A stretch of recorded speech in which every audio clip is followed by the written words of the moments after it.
The morning the frost came, the whole valley went quiet in a way that had nothing to do with peace. Bertie Dunn stood at the edge of her porch in the gray first light, her breath coming out in small clouds, her boots already laced tight the way she always did before a hard day, and she looked down at Hood River Valley the way a person looks at something they already know is gone.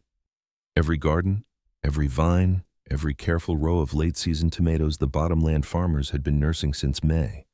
The frost had come in the night the way it always did when it meant business, without wind, without warning, just a slow, settling cold that got into everything and stayed.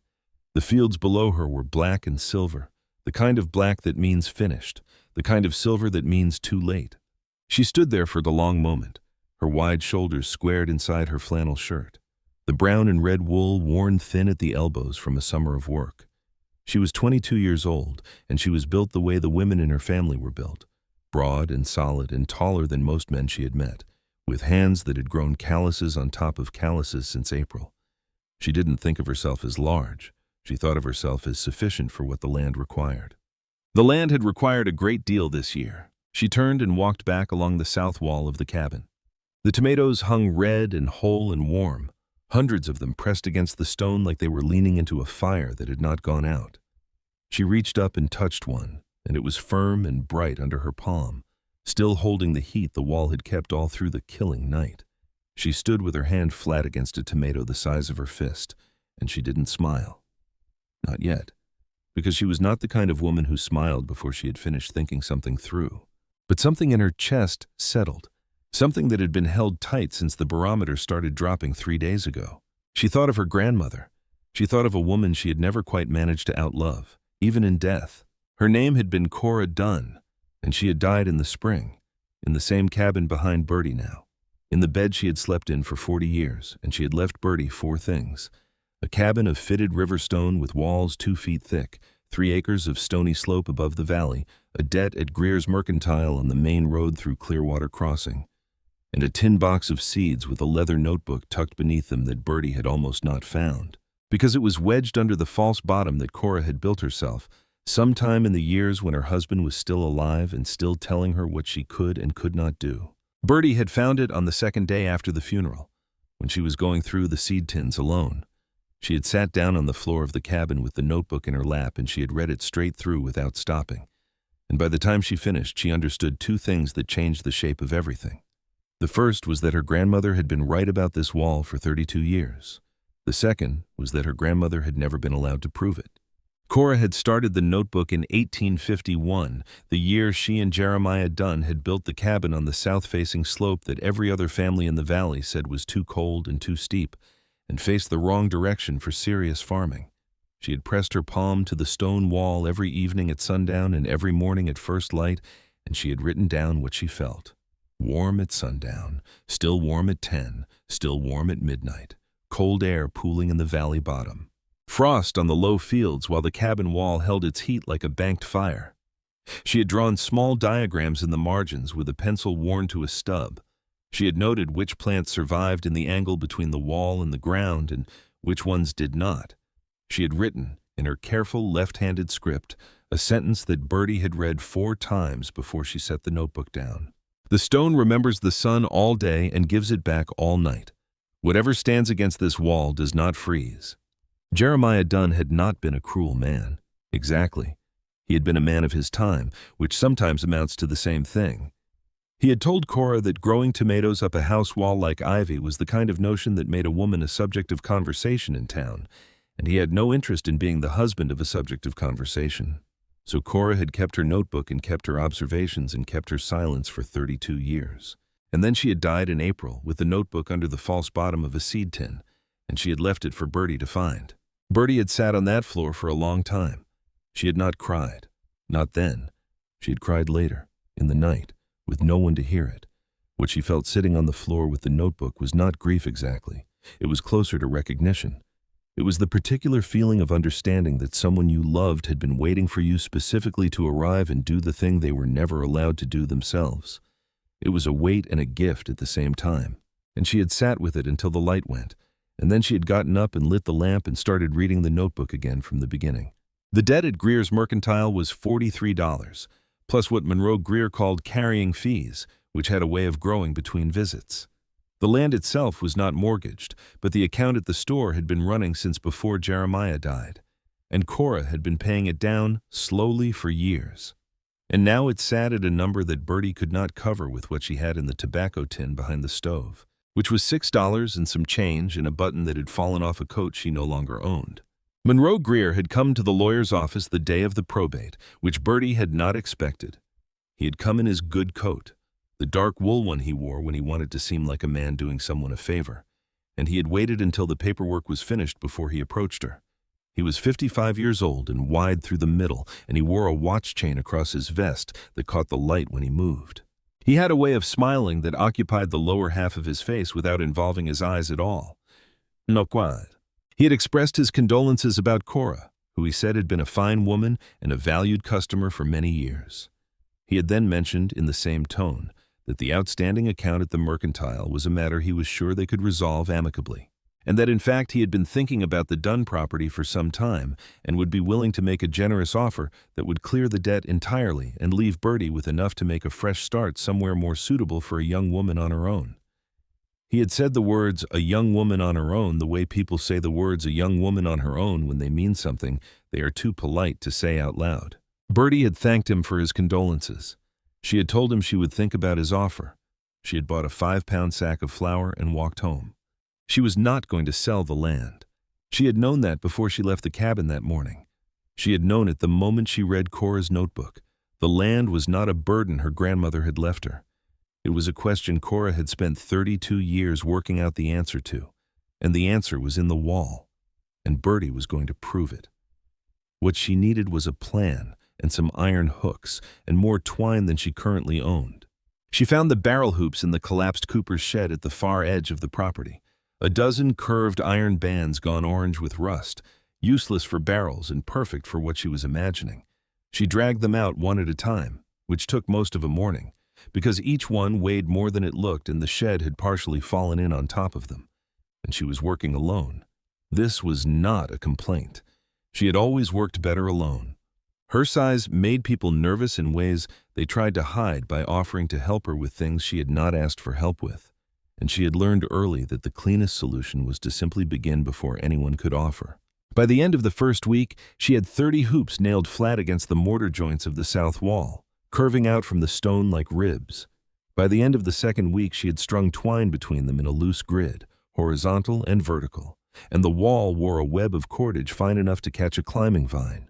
She transplanted the tomato seedlings she had started in the cabin window in February, tucking their roots against the base of the wall where the stone met the earth.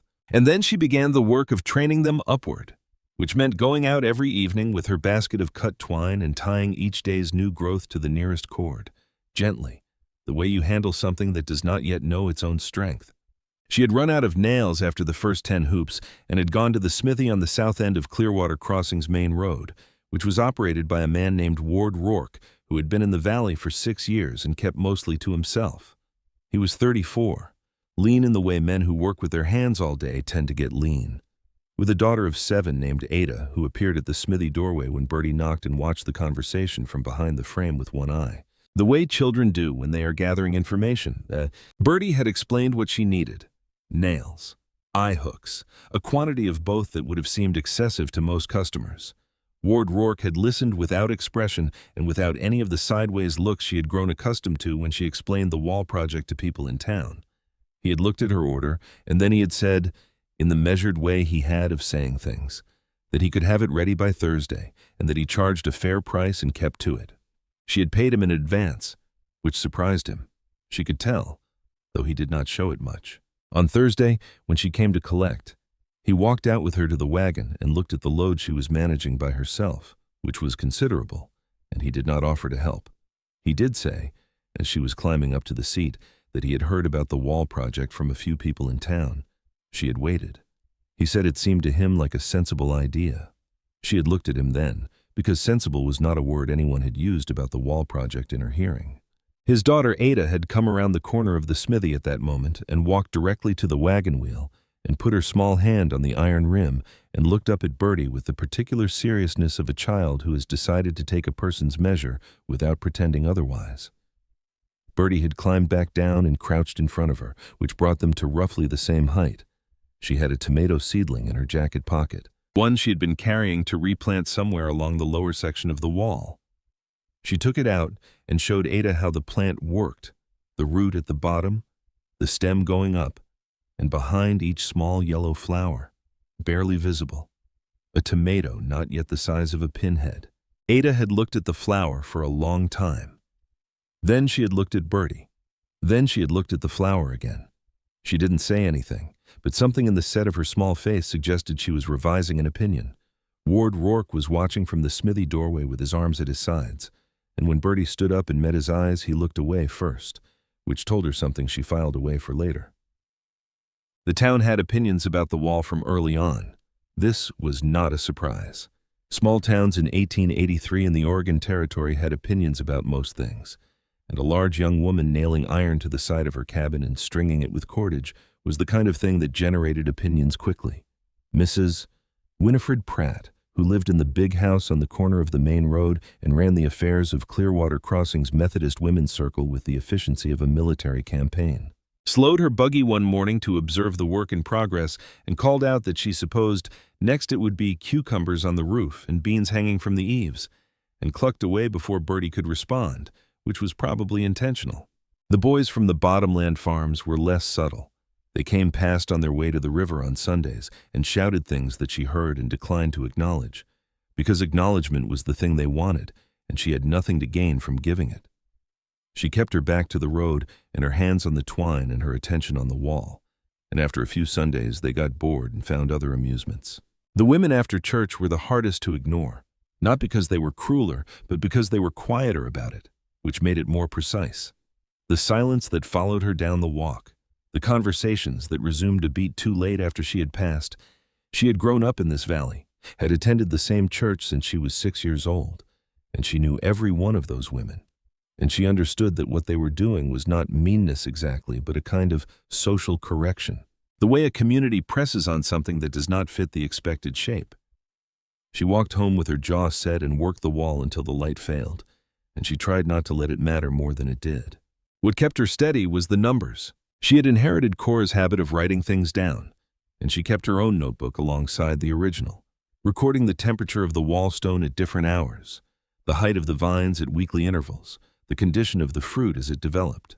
By mid-July, the wall vines were running twice the height of the plants she had put in the open ground row she had planted as a hedge, for appearances, because she was not yet ready to commit entirely to the strange thing. The wall plants were not just bigger, they were healthier. The leaves were darker and the stems were thicker and the fruit was setting in clusters where the open ground plants were setting in singles. On July 14th, she wrote wall vines at 4 feet 2 inches, open row at 18 inches, cool night, wall stone warm to the hand at 10 o'clock. The numbers told a story she found hard to disbelieve, and in late July, Ward Rourke came by to deliver the last of her hook order, which he had held until he finished a run of horseshoe work for the Sunberg Dairy. He stood in the yard for a while looking at the wall. He had Ada with him, the girl riding up on the wagon seat with her boots hanging over the edge, watching everything with the same focused attention she had applied to the tomato seedling in April. Bertie waited for Ward to say something about the wall, the way people in town said things about the wall, with a particular mixture of surprise and reluctant interest that they tried to fold inside a comment about practicality. He did not do that. He stood with his arms at his sides and looked at the green wall. The vines trained flat against the stone in a spread pattern that covered most of the south face now, and he said it was the most unusual thing he had seen since he came to the valley. She asked him what he thought of it. He said he thought it would work. She asked him why he thought that, and he said because she had been right about the heat and the stone, and anyone who stood close to that wall in the evening could feel it was true. Ada climbed down from the wagon and walked to the wall and pressed her palm flat against it, the way Bertie had seen Cora press her palm flat against the chimney stones. The child kept it there for a moment, and then she looked at Bertie, and Bertie nodded, and Ada nodded back with the gravity of someone completing a transaction. Not everyone came in that spirit. A Saturday in early August. Bertie was at the market stall in Clearwater Crossing when Monroe Greer found her between the scale and the end of the table. He was in his good coat again. He made a point of looking at her tomatoes, the earliest fully ripe ones in the valley by a margin of several weeks, and he made a point of not looking impressed. He told her it was a lucky season and that luck had a way of evening itself out and that his offer on the property remained open, somewhat reduced now to account for the uncertainty of a first year's results, but still generous enough for her to make a clean start somewhere more fitting. Bertie was weighing tomatoes for Dolly Marsh, who ran the kitchen at the hotel down at the river landing, and she didn't stop weighing. She said that if the season was luck, then she was grateful for it. She said she expected she would see him at the market again next week, when she had more. Dolly Marsh, who was 50 years old and had been feeding steamboat passengers on the Columbia for 15 years and had opinions about everything, said nothing but moved slightly so that she was standing closer to Bertie's side of the table. Greer smiled the lower-face smile and left. Dolly Marsh bought Bertie's entire basket and asked when she would have more. Bertie told her every Saturday, and Wednesdays if she could manage the drive. Dolly said she wanted everything Bertie could bring and that the passengers off the Portland steamers paid well for fresh produce in August. She said it the way a woman says a thing when she is also communicating something else, and Bertie received both the literal meaning and the other one, which was, "You are not alone in this." Even if nobody is saying so out loud. Bertie drove home with an empty wagon and a full coat pocket and sat at the plank table that had been Cora's table and counted the coins into the tobacco tin, which was getting heavier. She thought about the debt at Greer's. She thought about the look on his face when he had studied her tomatoes and said the word lucky. She had been watching Monroe Greer carefully since the probate, and she had noticed that he was a man who used the word lucky the way people use words when they are trying to make something true by saying it. She opened Cora's notebook and read the line again. The stone remembers the sun all day and gives it back all night. She thought about the wall, and she thought about the cold that was coming, because old Amos Kettler had been saying for weeks that he smelled the year 1888 in the September air, and Amos Kettler had been farming this valley for 40 years and was not given to saying things he did not mean. Then something from the market that day came back to her. She had been at the counter of Greer's Mercantile for salt in the late morning, and she had heard, from the two men talking by the nail barrel, the ordinary talk of men watching the sky. One had said the barometer dropped hard last night, and old Pruitt says it smells like an early one. The other had agreed, and Greer, behind the counter, had glanced up when they said it, and then glanced, quickly, at Bertie. Not at her face, at her. She had filed it away and not looked at it until now. She looked at it now. On her way out of town the following Saturday, after the market, she had stopped at the wagon outside Greer's to load her supplies and found her basket of unsold tomatoes overturned and the fruit ground into the mud beneath the wheel. She stood looking at the mud. The basket had been upright when she went inside. The wheel mark through the crushed tomatoes was from a narrow iron rim, not a wide farm wagon rim, and pointed the wrong direction for anyone passing through. She picked up the basket and put the undamaged tomatoes back in it and drove home. She did not go back inside Greer's and say anything. She did not know yet what she knew, but she opened the notebook that evening and wrote down what she had seen, the time, the direction of the wheel track, the kind of rim. She had Cora's habit of writing things down, and Cora's habit had come from a simple conviction a woman who cannot make people listen has to make them read. The following Saturday, she took the tomatoes she had been setting aside for a week, the biggest and the best, and she went to the market and she set them out and she sold every one. Dolly Marsh stood at the end of the table for a while after buying her share, not buying anything else, just standing there. And Bertie understood she was making a point of being seen standing there, which was its own kind of statement. On the drive home, Bertie thought about the wall and the debt and Monroe Greer and the particular way he had looked at her at the Mercantile when the men were talking about the barometer. She thought about Ruth Colton, whom she had met for the first time 3 weeks ago at this same market. Ruth had been selling eggs from a battered wooden crate on the back of a wagon that had seen better years, and she had looked at Bertie's tomatoes with an expression Bertie had not been able to read at first, until Ruth said, quietly, that her husband Edgar had tried something like that once, a different idea but the same principle, trying to do something with the land that nobody else was doing, and that Monroe Greer had been patient about it for exactly as long as it took for the idea to start working. Ruth had said this looking at her egg crate, not at Bertie. Then she had looked up. She was 42 years old, and her face had the particular set of a person who has made their peace with something they have not forgiven. She had said he does it slow. By the time you see it, you are already inside the trap. Bertie had gone home that evening and taken out the account papers her grandmother had kept in the cedar box under the bed. She had read the debt agreement with Greer's Mercantile from the beginning, slowly, in a way she had not done before, and she had found what she had started looking for.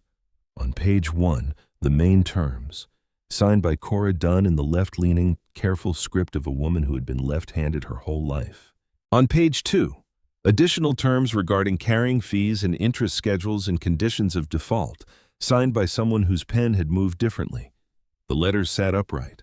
The signature leaned right. Cora Dunn had written with her left hand for 75 years. She had not signed page 2. Bertie sat with the papers under the lamp for a long time.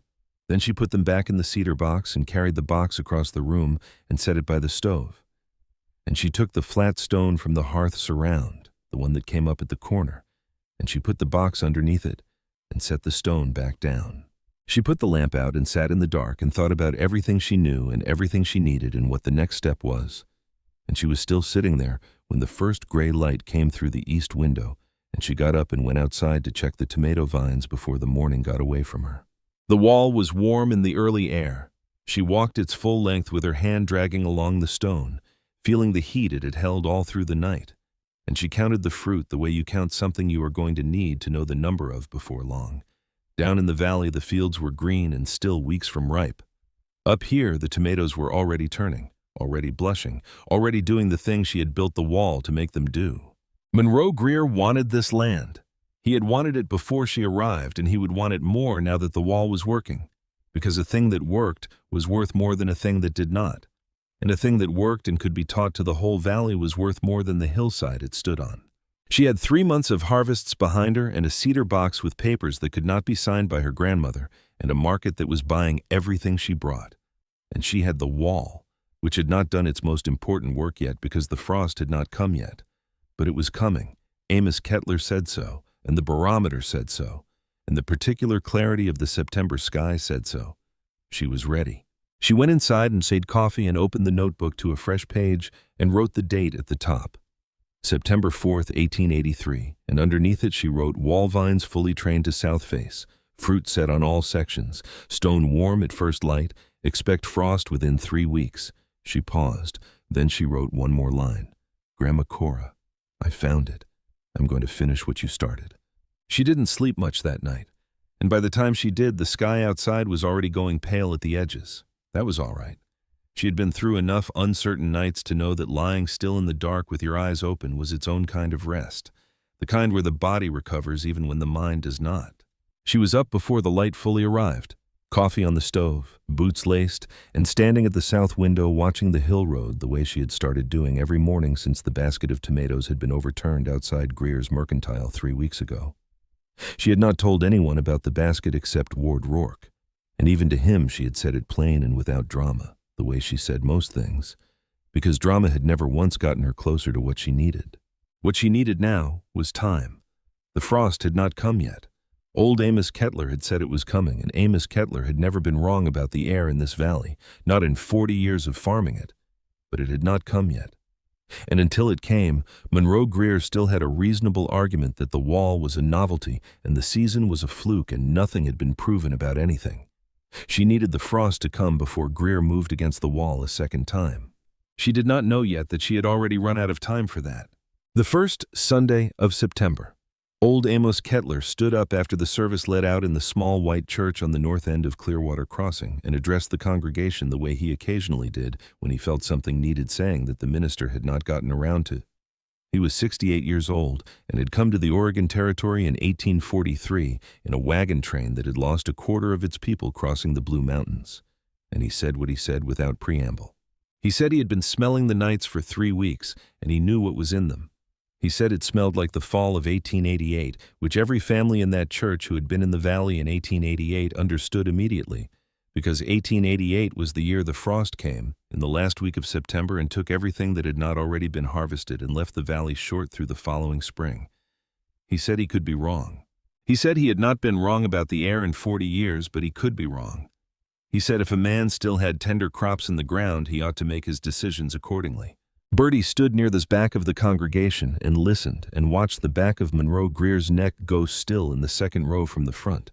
Not the stillness of a man calculating his harvest losses, a different kind of stillness.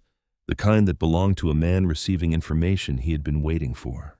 She walked home from church with that observation sitting in the front of her mind, and by the time she reached the cabin she had worked out what it meant. If the frost came and her wall stood, she would have the only fully ripe tomatoes in 100 miles on the morning after the freeze. Every farmer who had lost his field would come to the market and find her there with a wagon full of the thing they needed most.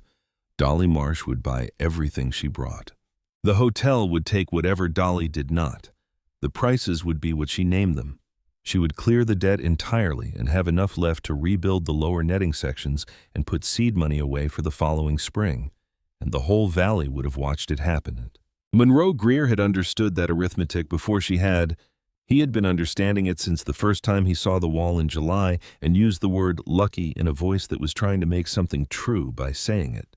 She put the coffee on and sat at Cora's table and thought about what Greer would do.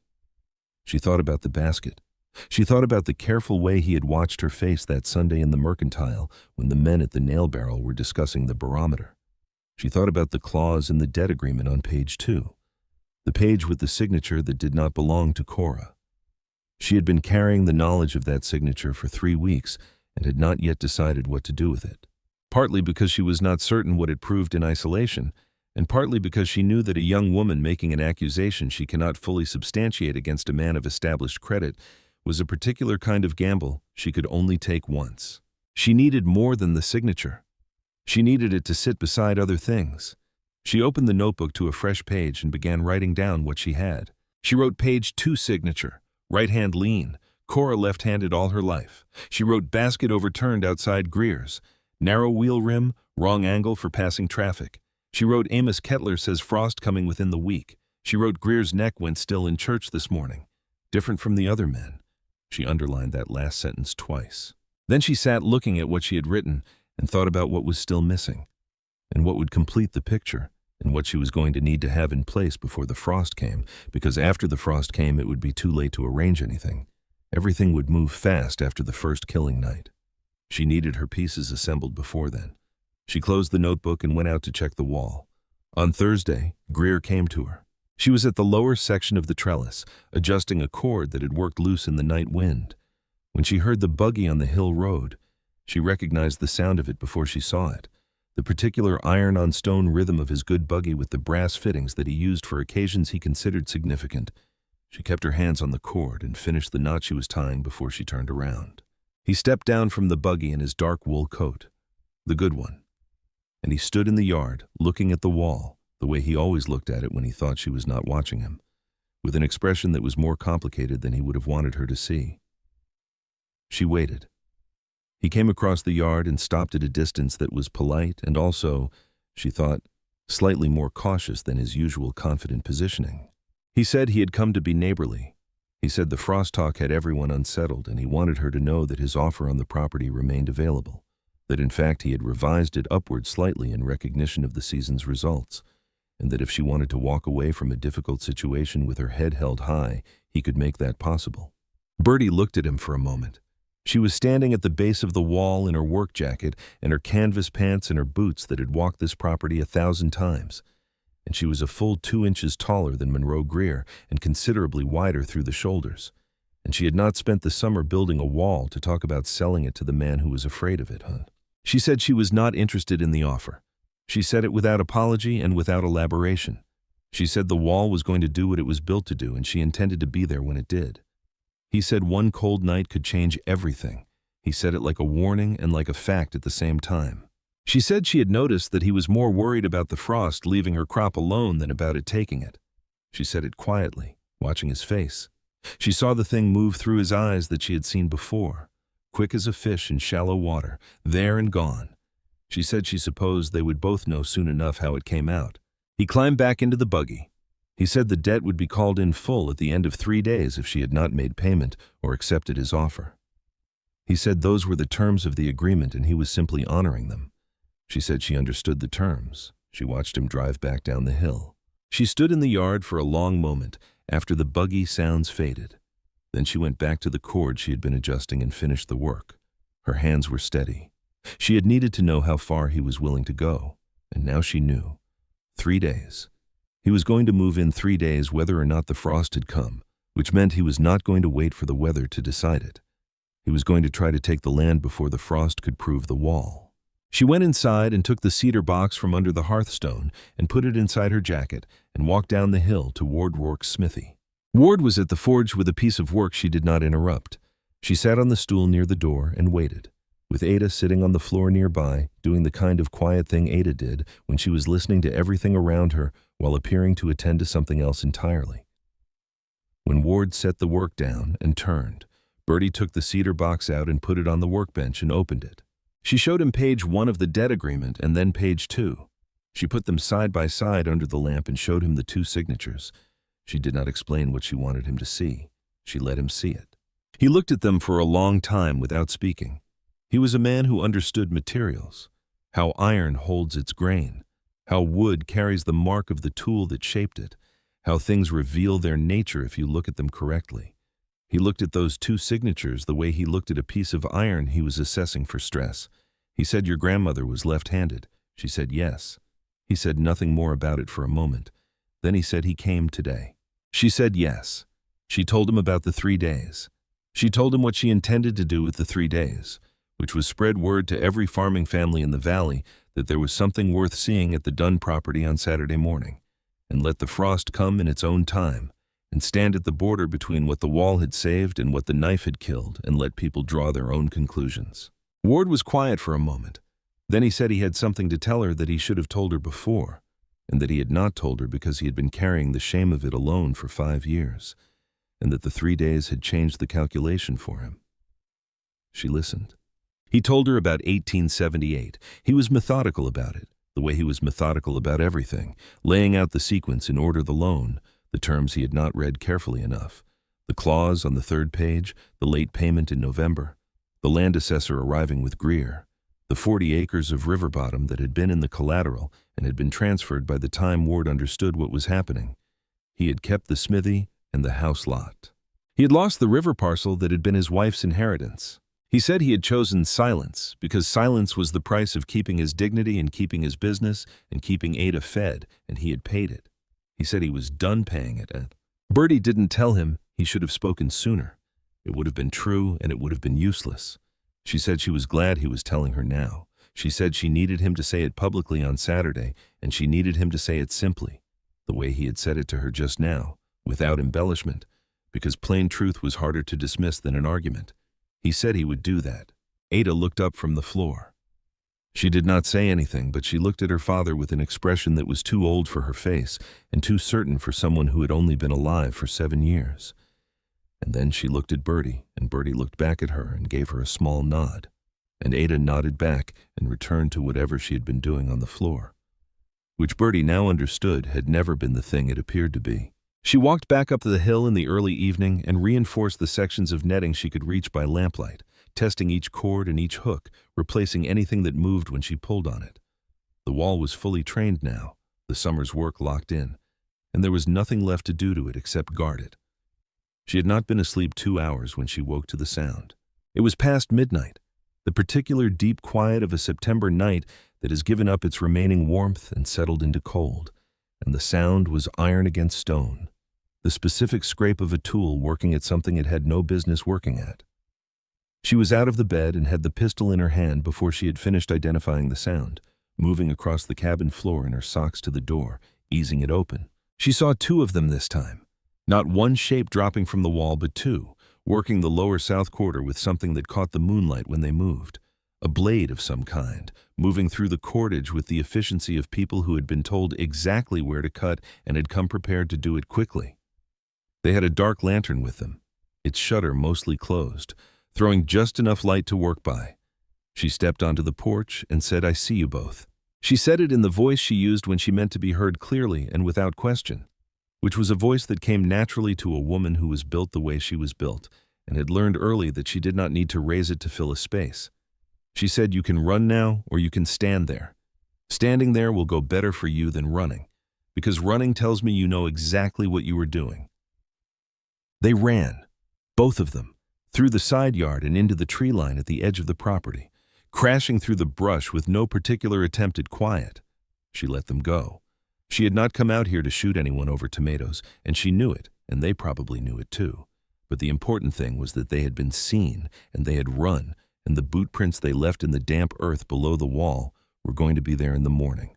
She brought the lantern out and held it low over the damage.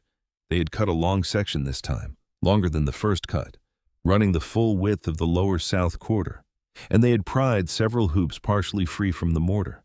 The vines in that section had come away from the stone and were piled against the base of the wall in a dark heap, the fruit already chilling in the open air. She did not try to repair it in the dark. She walked the undamaged sections instead, pressing her hand to the stone in 3 places, feeling the warmth it still held at 2 in the morning, the warmth that would carry the protected vines through whatever the night brought. She held her hand against the stone and thought about her grandmother doing the same thing at the same hour for 32 years, pressing her palm to the rock and knowing what was in it and having no one who would listen. Then she brought the lantern to the ground below the damaged section and looked at the boot prints. 2 sets, as she expected. One set larger than the other, both wearing town boots, both with worn heels, both pressing deeper at the toe than at the heel the way people press when they are working fast with their weight forward. The left boot of the larger set had a heel repair she had seen before, the half-moon of new leather sitting at the back of an otherwise worn sole. She had drawn it once already, the night of the first cut, and she didn't need to draw it again. But she noted in the notebook that the print matched her previous record in every particular. She took the flat board from the scrap pile and laid it over the larger set of prints, weighting the corners with stones. She sat with her back against the undamaged wall and the pistol on her knee and the lantern burning low beside her. And she stayed there until the cold got into her enough that she was certain she was not going to sleep again that night.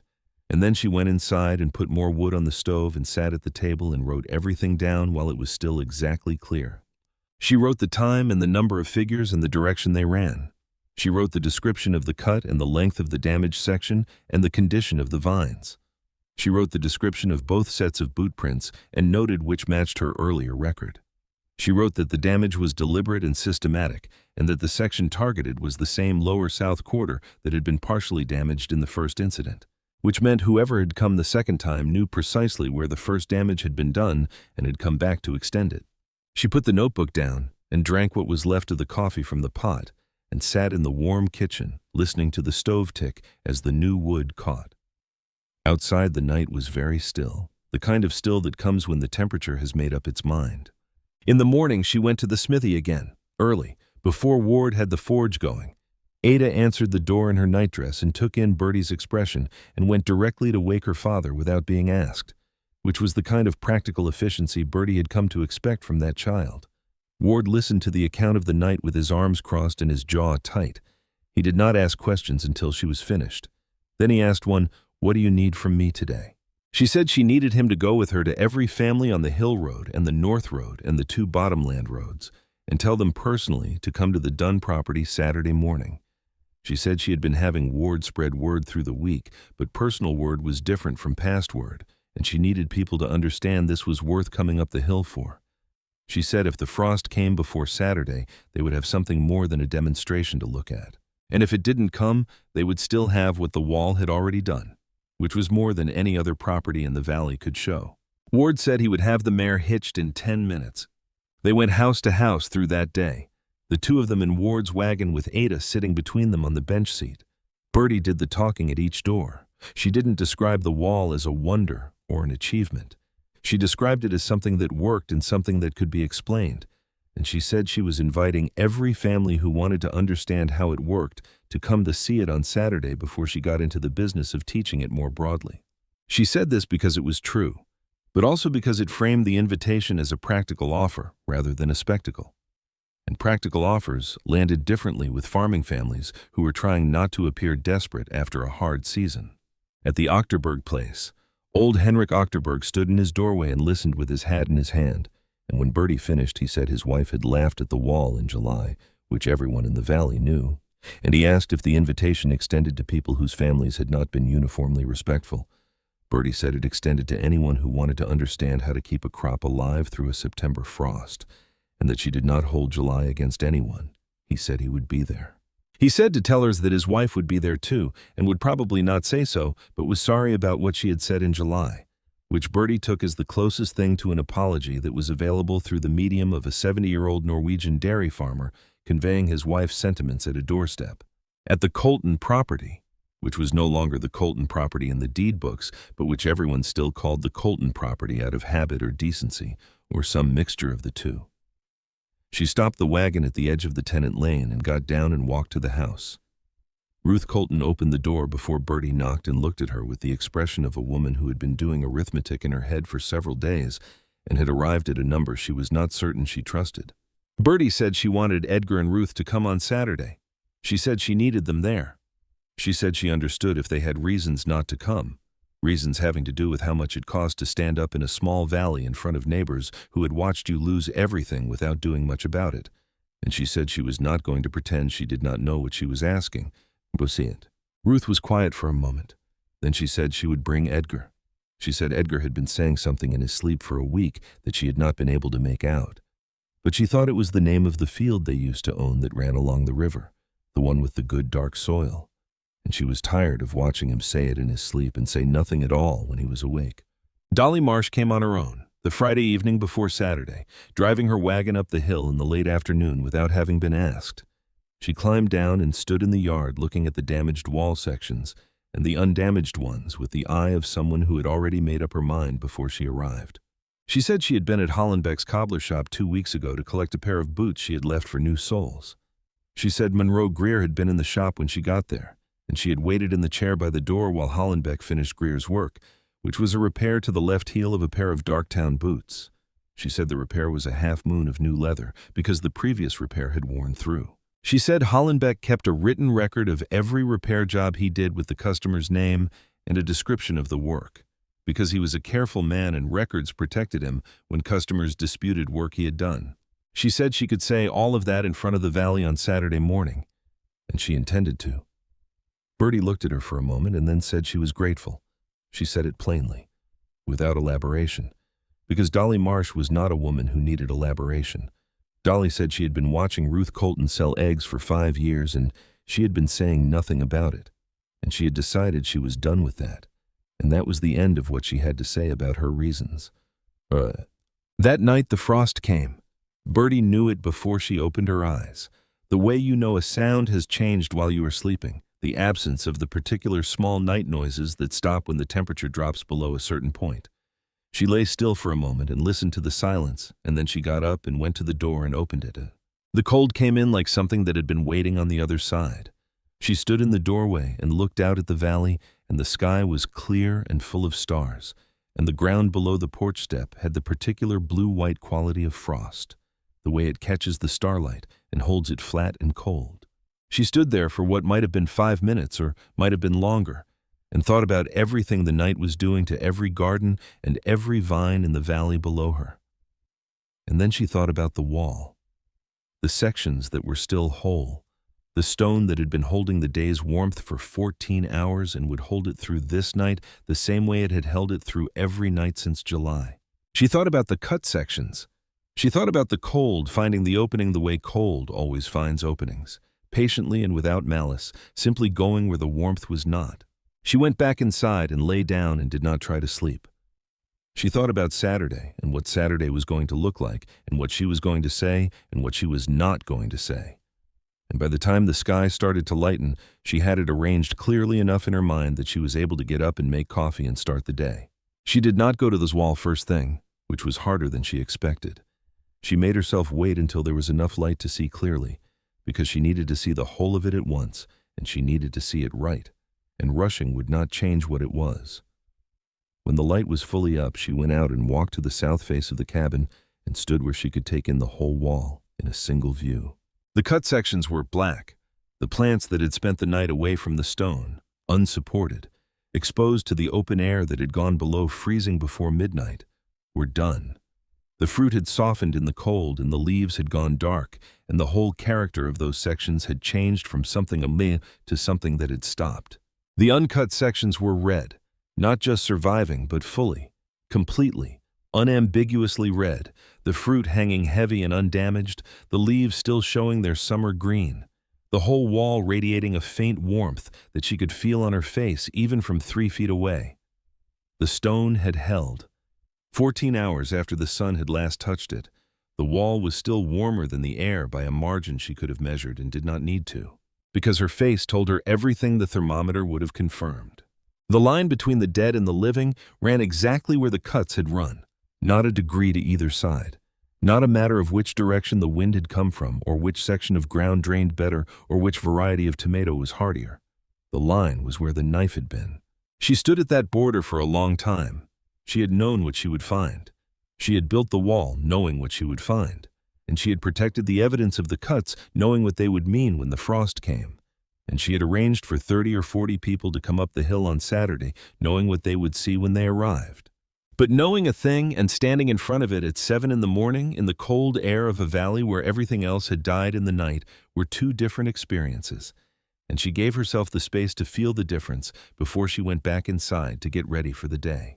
She sat at Cora's table with her coffee and she opened the original notebook, the leather one with the 32 years of observations in her grandmother's left-leaning hand, and she turned to the last page Cora had written, which was in April of this year, 2 weeks before she died. The handwriting more effortful than earlier entries, but still her own. She had written, "I believe Bertie will come. I believe she will find the notebook. I believe she is the kind of person who finishes what needs finishing." Bertie sat with that for a while.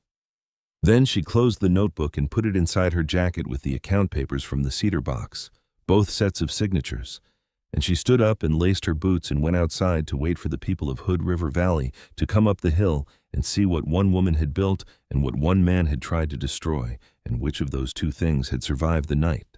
Saturday arrived clear and cold and very bright, the kind of morning that follows a hard frost, the air scrubbed clean of everything soft, the sky the particular blue that appears when the temperature has drawn a hard line between what belongs to autumn and what belongs to winter. The frost still lay white on the ground at 9 in the morning when the first wagon came up the hill road, and then the second, and then 3 at once coming up from different directions, horses breathing vapor. Wagon beds carrying families who had walked out that morning into their own ruined fields and then turned toward the hill because there was something alive up there and they needed to see it. Bertie stood in the yard and let them come. She was in her work clothes, the same canvas jacket and flannel shirt and boots she wore every day. And she had the notebooks inside her jacket and the account papers, and she was ready. The Sundberg daughters came first and looked at the wall with their mouths slightly open. Amos Kettler came next and set his brake and climbed down without hurrying and came to stand beside Bertie without saying anything, which was its own kind of statement from a man whose statements carried weight in this valley. The Ochterberg family, the Bottomland families, Dolly Marsh, Ward, and Ada, who came from the Smithy Road and took a position near the front of the crowd where Ward stood with his hands at his sides and Ada stood beside him with her chin leveled. Edgar and Ruth Colton came last, in their wagon, Edgar driving slowly. He climbed down and stood at the edge of the yard with his hat in his hands, and Ruth came to stand beside him and put her hand through his arm. And they both looked at the wall for a long moment before they looked at anything else. Monroe Greer arrived after all of them. He came in the black buggy with the brass fittings, moving up the hill road at a pace that was neither hurrying nor quite at ease. He had the leather satchel on the seat beside him. He stepped down and looked at the crowd gathered in front of a wall of red tomatoes on the morning after the valley's worst night of the season, and something moved through his face that he did not manage to fully contain before it passed. He looked at the wall. He looked at the crowd. He looked at Bertie, and she met his eyes and said nothing. Old Amos Kettler said, in the voice that filled spaces without effort, "I reckon we ought to let Bertie show us what she brought us up here for." She walked them along the wall from the north end to the south end and let them see it with their own eyes before she said anything about it, because a wall full of ripe red tomatoes on the morning after a killing frost was the kind of argument that preceded language. She pressed Amos Kettler's hand flat against the stone and held it there and watched his face change. She pointed to the training system, the barrel hoops and the cordage grid, and explained in plain terms what the stone did with the day's warmth and why cold air pooled in the valley below and did not climb to this hillside the way it would have if the ground had been flat. Then she walked them to the border. She stopped there and let the silence do its work.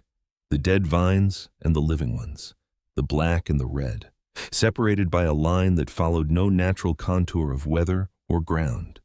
She let them look at it. She let them understand what they were looking at before she explained it, because there was only one explanation that fit the line, and she wanted them to arrive at it on their own before she confirmed it. She said this is what happens when the wall is opened. She said it quietly, the way you say something when you want it to go all the way through and not just across the surface. She showed them where the netting had been cut, the clean edges, the partially pried hoops, the line the cut had followed. She said the frost had come in through the opening and done what frost does and had not gone anywhere. The wall was still whole. She said the line between the dead plants and the living ones followed the cut to the inch. She said someone came in the night with a blade and cut this wall open. Not weather, not an animal, a person who knew exactly where to cut and how to cut it, so that when you all stood in your dead fields this morning, mine would be dead beside them, and you would never know that a warm wall could have saved what you lost. The crowd was very still. Old Amos said, "Who?" She went to the board she had laid over the boot print 8 days ago, and she lifted it. The print was still there, clear in the earth that had frozen and thawed and held the impression through both. She set her scale drawing beside it, and the shapes were exact. She said, "I ask only that the man who cut my wall stand where this print stands and show this valley his boots. I am not here to name anyone falsely. The print will do what I will not." Dolly Marsh stepped forward. She said what she had seen at Hollenbeck's shop. She said the name of the customer and the description of the heel repair, and she said the cobbler kept a ledger and would confirm every word she had said. Edgar Colton took a breath that was visible to everyone watching and stepped forward. His voice was rough from not being used for this purpose in a long time, but it was steady. He said what had happened to him and Ruth in 1876. He said the number of acres and the clause on page 3 and the 34 days. He said he had not said it publicly before, and he was saying it now because he was tired of working a fence line on land that used to have his name on the deed. Ward Rourke stepped forward and said what had happened to him in 1878. He said it the way he said everything, plainly and in order, without asking anyone to feel sorry for him. Ada stood beside him and held the side seam of his jacket in 2 fingers the way she sometimes did when she was steadying herself. And Ward did not look down at her, but his hand moved to her shoulder briefly and then came back to his side. Monroe Greer said it was a girl's fantasy and a cook's rumor, and the self-pity of men who had made poor decisions and needed someone else to carry the weight of it. Old Amos Kettler looked at him for a long moment. The way a man looks at something he has made up his mind about. He said, "Step to the print. Monroe, put your boot down beside it. Hollenbeck is 2 hours down the road, and there is not a person on this hill who has anywhere more important to be today." Monroe Greer looked at the boot print. He looked at the crowd. He looked at the red wall and the dead section beside it and the line between them. He looked at Bertie last, and she looked back at him without expression, because she had no more use for his face and what it did. He picked up his leather satchel from where he had set it at his feet. He walked to his buggy. He climbed up to the seat and turned the horse and drove down the hill road without a word, and the sound of the wheels on the frozen ground diminished in the bright, cold air, and then was gone. And then there was only the valley and the wall and the people standing in the yard of the Dunn property, understanding something they had not understood when they came up the hill. Amos Kettler spat into the frost and said, loud enough to carry to every ear in the yard, that he would be settling his account at Greer's in full before the week was out and moving his trade to the new merchant in Hood River, and that in his judgment, a man who would not put his boot beside a print in the dirt had already said everything he needed to say. The sound that moved through the crowd after that was not applause, and it was not argument. It was the sound of people who had been holding something for a long time and had just been given permission to set it down. Bertie stood at the border between the dead section and the living one and let it move through the yard and past her. And she looked at the red wall in the bright September light and thought about her grandmother writing in a notebook for 32 years, keeping her observations carefully, pressing her hand to warm stone in the dark, waiting for the right person to come along and prove what she already knew. The right person had come. She had finished what needed finishing. The wall was standing. The crowd did not leave all at once. That was the thing Bertie noticed first, after Greer's buggy disappeared around the lower bend of the hill road. In every version of this morning she had rehearsed in her head over the past week, the crowd had been a single thing, arriving and departing with the logic of a group. What actually happened was different. People broke into smaller conversations, drifting along the wall in 2s and 3s, touching the stone, looking at the cut sections and the living sections, asking each other questions that they then brought to Bertie, who answered them as plainly as she had answered everything else. Old Henrik Ochterberg spent a long time at the boundary between the dead vines and the living ones. moving his eyes slowly back and forth between the two without speaking. His wife stood a few feet behind him, and when Bertie came to stand nearby, Mrs. Ochterberg said, without looking at her, that the wall was not what she had expected it to be when she had driven past it in July. She said it in the particular tone of a woman who has made up her mind to say something that costs her something, and Bertie received it as the apology it was and did not make anything more of it. The Sundberg daughters wanted to know about the barrel hoops and where she had found them, and whether regular iron rings would work as well, and whether the twine needed to be a particular weight. Bertie answered every question and offered to walk them through the whole system before they left, which she did, starting at the north end and working south, explaining each element as they came to it. Two of their husbands followed along without asking to and listened to everything, and by the end, Bertie could see them doing the arithmetic of south-facing walls on their own properties, which was exactly what she had hoped to see. Edgar Colton did not leave with his wife. Ruth took the wagon and said she would have dinner ready by noon, and Edgar stayed. He stood near the boundary for a long time, not talking to anyone, just looking at the wall. When most of the other families had gone, he came to where Bertie was coiling the spare twine near the shed, and he stood there until she looked up. He said he had 40 acres of good river ground that he worked every day and paid rent on every month, and he had not said a word about it publicly in 5 years because he had convinced himself that the dignified thing was silence. He said he understood now that what he had been calling dignity was something else. He said he was going to go to the land office in the Dalles. Bertie said she thought that was a good idea. She said she was going to the Dalles herself, and that she had papers she intended to show the territorial land agent, and that if Edgar wanted to ride along and bring whatever documents he had from 1876, she would have Ward Rourke drive them both. Edgar looked at her for a moment. He was not a man who was accustomed to someone moving faster than his own thinking, and she could see him adjusting. He said he had the original agreement in a box under the floorboard in the bedroom, the one he had not been able to bring himself to throw away and had not been able to bring himself to read again since November of 1876. She said to bring it. Ward was the last person still in the yard when the final wagon went down the hill road. Ada had fallen asleep in the wagon bed with her head on the folded horse blanket, which was something Ada did with the thoroughness and absence of self-consciousness that only young children manage. Ward was leaning against the wagon wheel, not making any move to leave, which told Bertie he had something to say that he was figuring out how to say.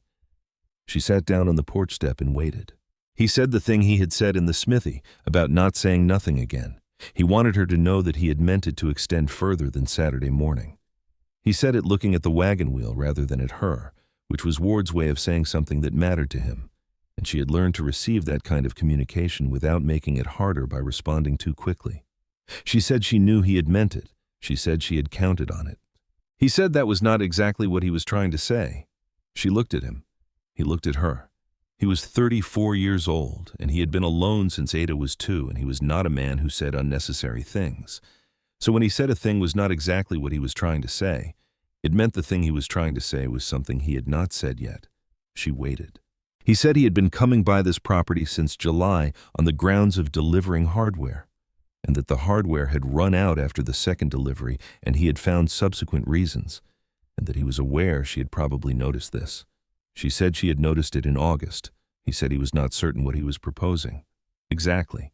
And that he did not want to propose something clumsy at the end of a morning that had been about other things entirely. She said that was a reasonable concern, and that he had some time to think about how he wanted to say it. He nodded. He looked at Ada in the wagon bed. He looked at the wall. He said the wall was the most remarkable thing he had seen built by a single person in this valley, and that he understood it had taken more than the summer to build, that it had taken 32 years and one woman who had not been allowed to finish it, and another who had... Bertie looked at the wall and didn't say anything, because he had said it correctly, and there was nothing to add. He climbed up to the wagon seat, gathered the reins, and drove down the hill, and Ada did not wake up for any of it. The following week moved with the particular efficiency of consequences that have been waiting to unfold. Bertie drove to the Dalles on Tuesday with Ward and Edgar Colton, each of them carrying their documents in their respective jacket pockets. And they sat in the office of the territorial land agent, a thin, careful man named Holloway who wore wire-rimmed glasses and had the manner of a person who had seen most of what people brought to him and was still, occasionally, surprised. She laid the debt agreement on his desk and showed him page 1 and page 2 and said what she had observed about the 2 signatures. She described her grandmother's left-handedness and the right-leaning character of the second-page signature. She said she was not a lawyer and was not making a legal argument, but that she was a woman who had been writing careful observations in a notebook for 8 months, and she knew the difference between her grandmother's handwriting and someone else's. Holloway put on a second pair of glasses on top of the first and looked at the two signatures for a long time. He asked if she had any other samples of Cora Dunn's handwriting. She put the leather notebook on the desk. 32 years of left-leaning, careful script, open to a page with several longer entries. He compared them to the signature on page 1, which matched, and then to the signature on page 2, which did not match in the way that mattered most. The angle of every letter relative to the baseline. He said he would need to have the documents examined by a certified assessor, but that his preliminary opinion was that the two signatures were not made by the same hand, and that this constituted a significant problem for the validity of the agreement. Edgar set his 1876 documents on the desk beside Bertie's. He explained the clause and the November payment and the 34 days. Holloway listened without interrupting and made notes in a ledger. He asked Edgar whether he had the original assessment record from the day Greer had arrived with the land assessor. Edgar said he had not known to keep it. Holloway said that was common and that the absence of it was not necessarily fatal to a claim, particularly if the pattern of practice could be established across multiple similar agreements. He looked at Bertie's documents and then at Edgar's and said, "How many agreements like this do you believe Monroe Greer has executed in this valley?" Bertie said she knew of 3 with certainty, including her grandmother's, and suspected there were others she did not know about. She said Ward Rourke was willing to provide a sworn statement about his 1878 agreement if Holloway wanted it. Holloway wrote something in his ledger and said he thought it would be useful. They drove back to Clearwater Crossing in the late afternoon, the 3 of them quiet in the wagon, the kind of quiet that belongs to people who have done something they cannot undo and are sitting with the weight of that, which was not a bad weight, but was a weight nonetheless. Ward dropped Edgar at the Colton Tennant Lane and then drove Bertie up the hill. He did not say anything on the hill road, and neither did she. And when the wagon stopped at her yard, Ada woke up and looked around at the late light with the expression of someone resuming a project they had left mid-thought. Monroe Greer's position in Clearwater Crossing dissolved the way positions like his dissolve when they depend entirely on other people's inability to speak plainly in public.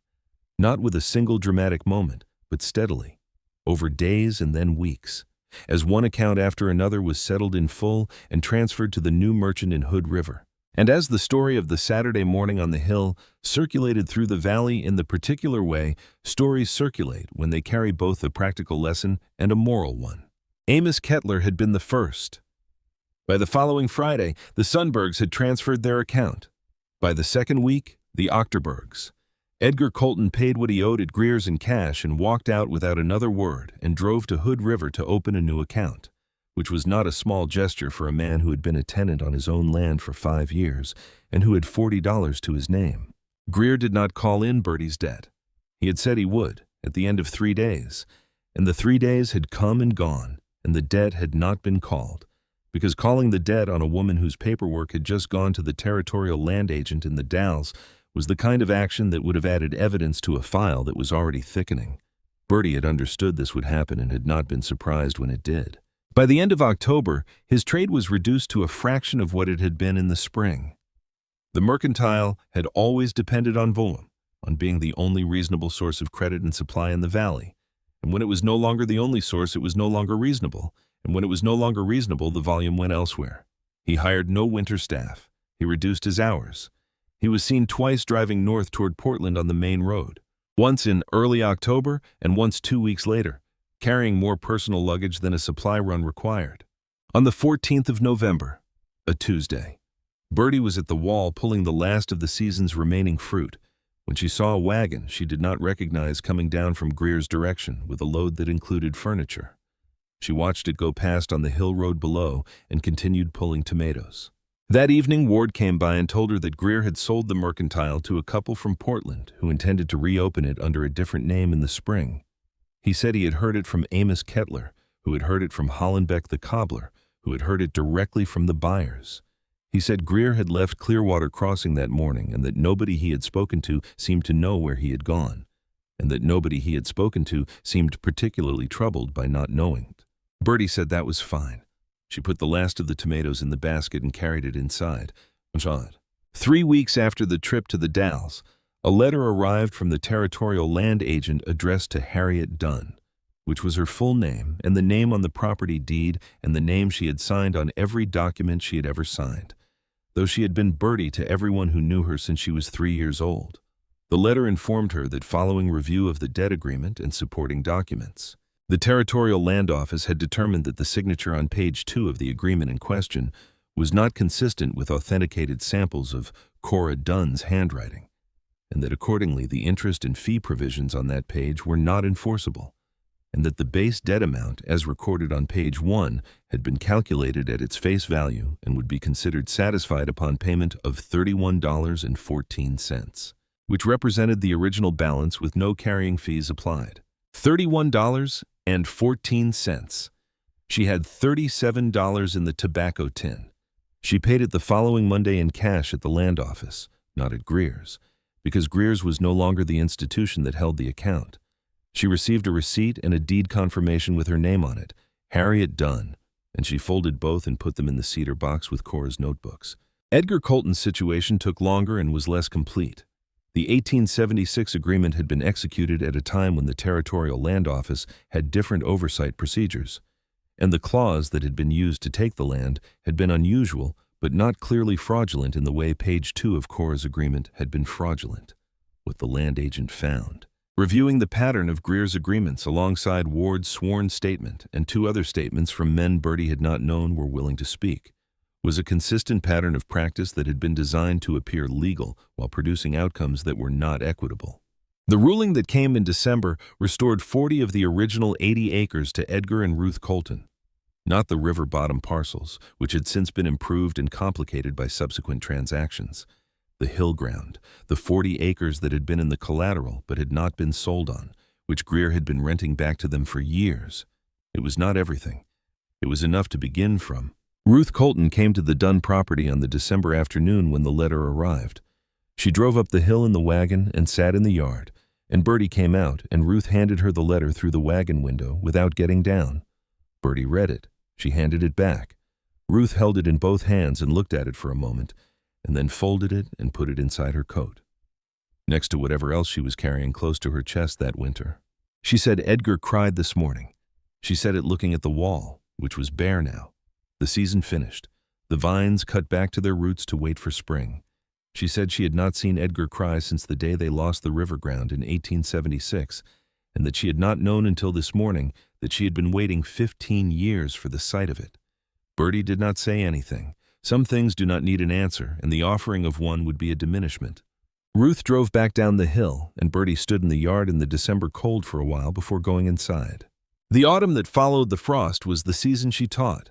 She had not planned it as formally as it became, but the questions had started coming the morning of the Saturday demonstration and had not stopped, and at some point she had simply organized them into something that resembled instruction. She walked people through the wall system on Saturday mornings, the same hour she had used for the market, and she answered questions and drew diagrams on whatever surface was available and gave away seed from the tins under the false bottom, the fat-ribbed variety Cora had carried across 2,000 miles sewn into a coat hem, which seemed like the right thing to do with a seed that had waited that long to prove what it could do. The Sundberg daughters built the first wall after hers, on the south face of their dairy barn, which was larger than her cabin wall and gave them more surface to work with. They came to her with questions every few days for 3 weeks, and she answered every one.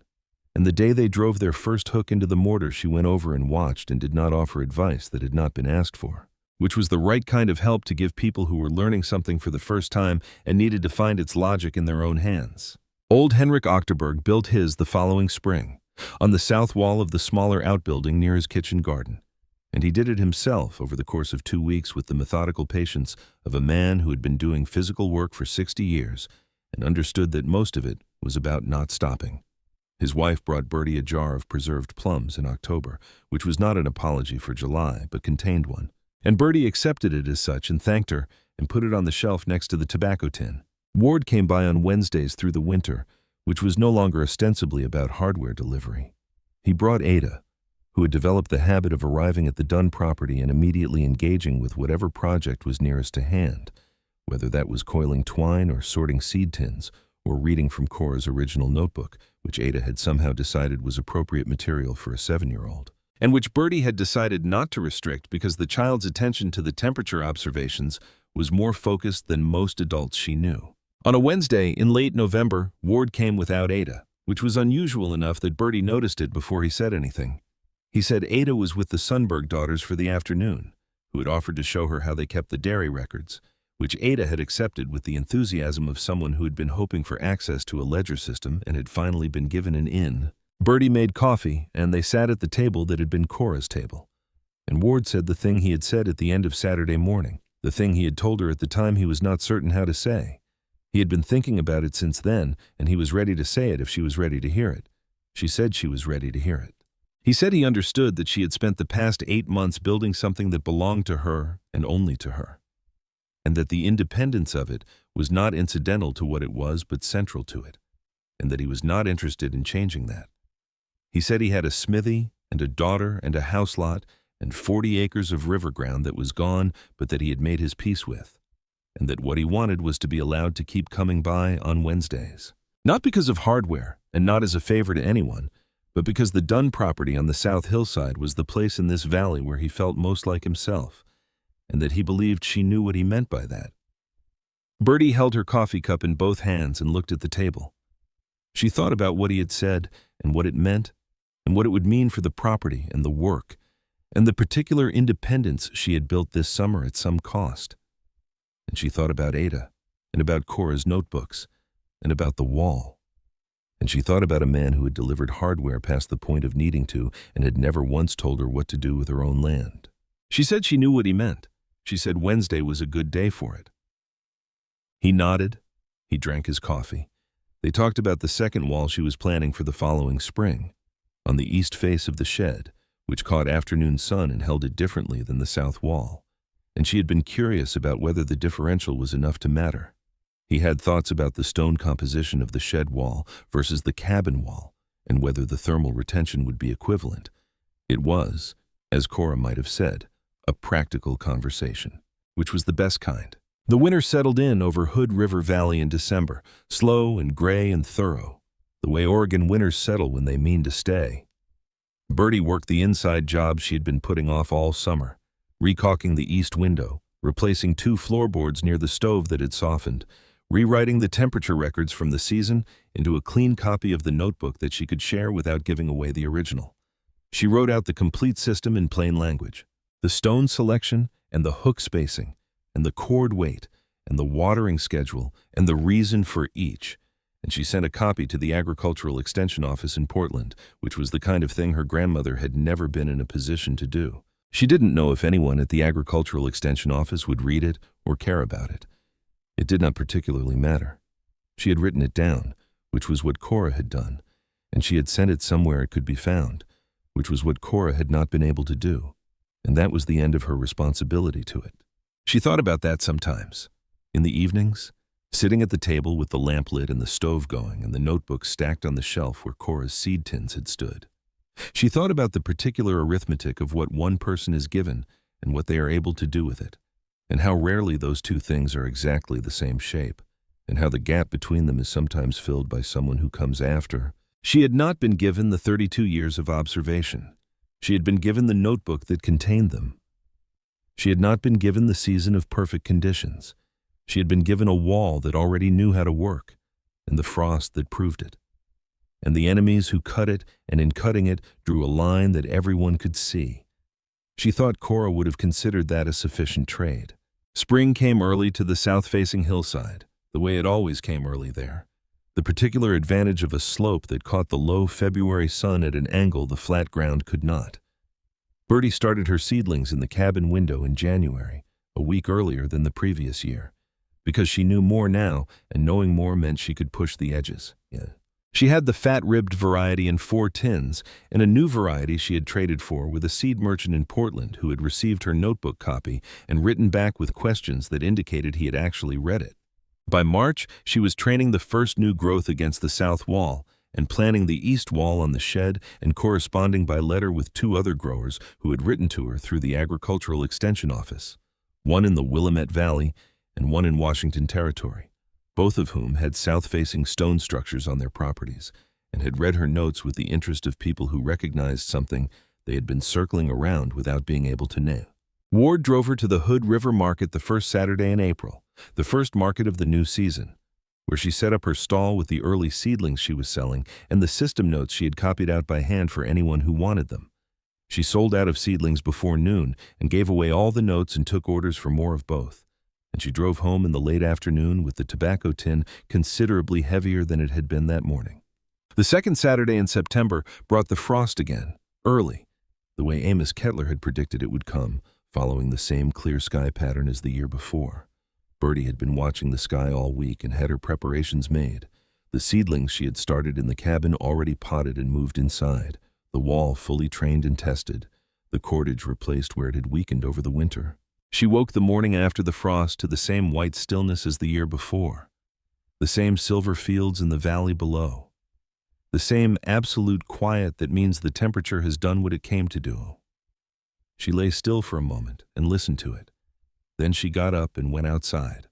The wall was red, all of it, the full south face, every section, every vine she had trained through the spring and summer, every piece of fruit that had set and swelled and come to its full weight through August, red and whole and warm, the stone giving back the day it had stored, the frost having found no opening this time, no cut cord, no pried hoop, nothing but the unbroken warmth of a wall that had been left alone to do the thing it was built to do.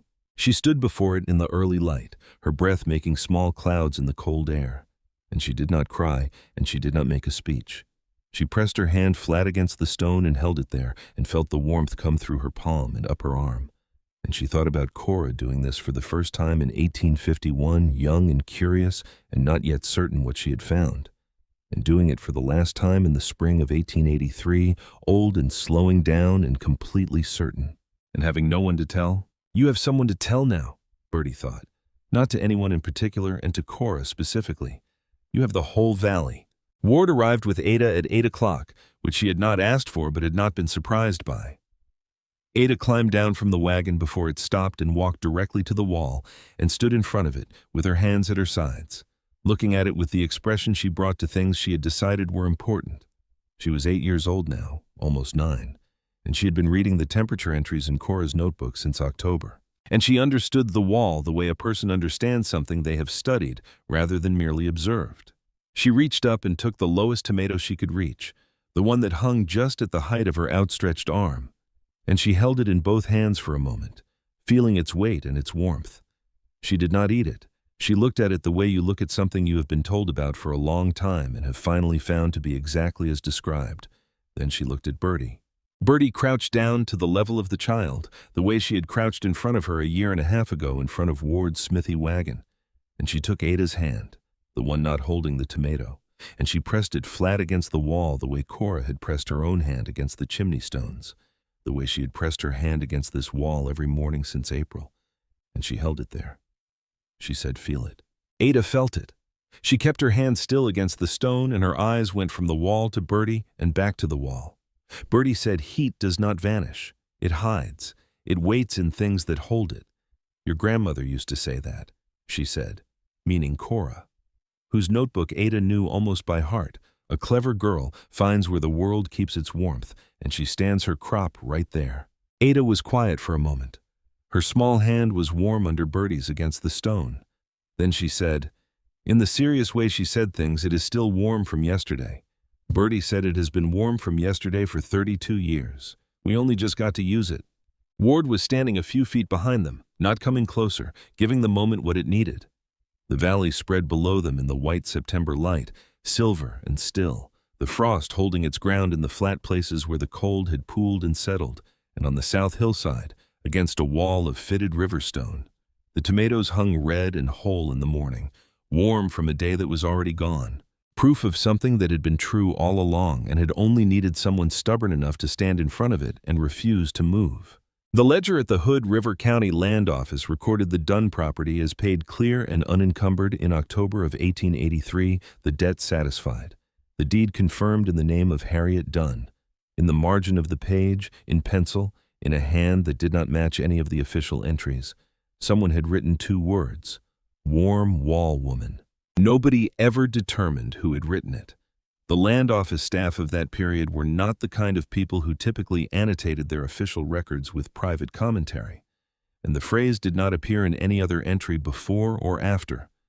It is possible it was added years later by someone who remembered and wanted the record to reflect more than it said.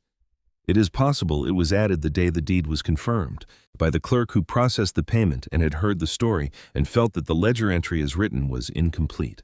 What is certain is that every family who built a south-facing wall in Hood River Valley in the years that followed, and there were many, understood what the phrase meant without being told. They had put their hands to warm stone in September evenings and felt the day held inside it.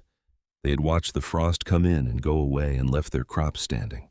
They had learned it from a woman who had learned it from a notebook and a chimney, and a grandmother who had waited 32 years for someone to finish what she had started. The wall stood for many years after. The stone was good stone, laid by hands that had known what they were doing, and it did not require much beyond the seasonal attention of someone who understood it, which was never in short supply on that hillside.